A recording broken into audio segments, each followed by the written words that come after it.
physical therapist. I'm here with Brittany Griffith from Climber. She's dealing with a little bit of a wrist injury right now.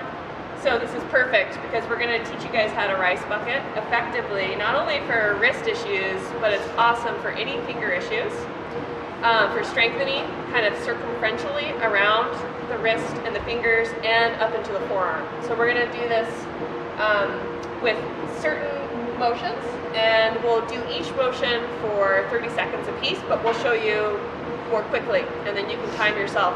And you can do one set of 30 seconds, or you can go through 2 to 3 sets of that 30 seconds of motion for each of these different positions. So the first one is to stab into the rice, extend your fingers, pull out of the rice. Good. Stab in, extend, pull out.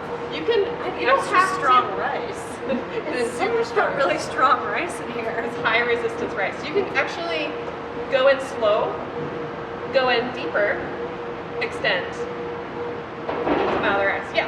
So you can just stab in, extend out, and that way your fingers have to work through the whole kind of distance of the rice as you pull out of that with extension. So when I'm in there, is this what it looks like when it's in there? That's fine, yeah. Because I'm kind of doing this to like. Exactly. Is that what you want You to do? can't go in like that. There'll be too much resistance. You go in with the stab, extend, come out. Okay. Okay, so that's the first motion. The second motion is to stab in, flex, grip the rice, pull out of the rice. Good. Stab in. You can go in really deep.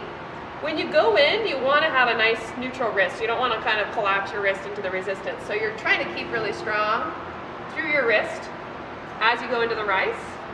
And you might even pay attention to this X. We drew an X on her to mark her elbow crease. When it's forward, that means that the shoulder's in neutral. So you don't want to do all your rice bucketing with your X turned in and your shoulder kind of sloppy. So even think about carrying your shoulder like you would, like you kind of care about it. Yeah, and you keep it strong to the rest of your body. All right, so she's doing going in and flexing. That's the position number 2. Number 3 is to go into the rice and do circles with open fingers. And that kind of stresses the fingers in these lateral directions, and that's really good if you're trying to repair like a pulley injury or a tendon injury. You want to have that kind of resistance against your fingers so that you're prepared when you're climbing to meet those resistances without pain. You're strong enough for that.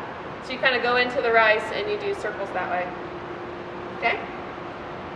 So that's for fingers. Extension, flexion, circles.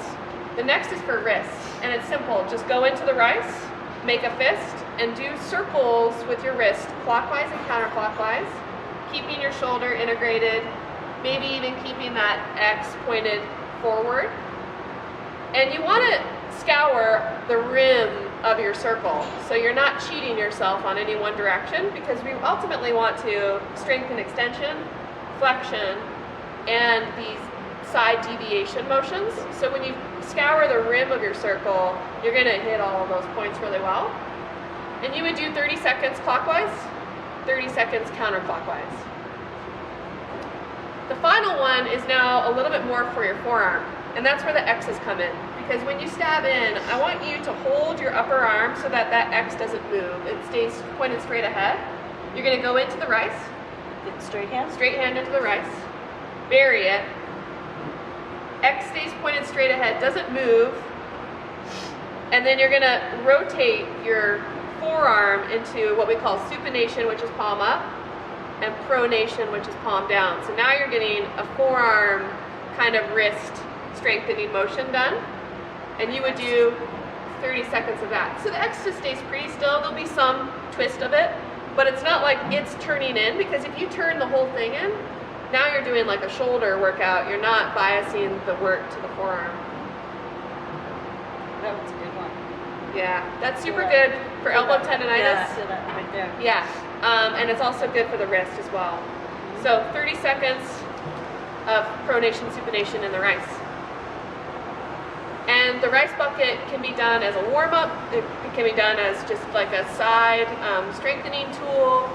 when I help people rehab their pulley flexor strains, I have them do this before they start hanging so that they're warmed up really well. But in general, for maintenance, I'd say that most climbers should be engaging in a rice bucket exercise routine, maybe just like once a week or so. That would be really healthy.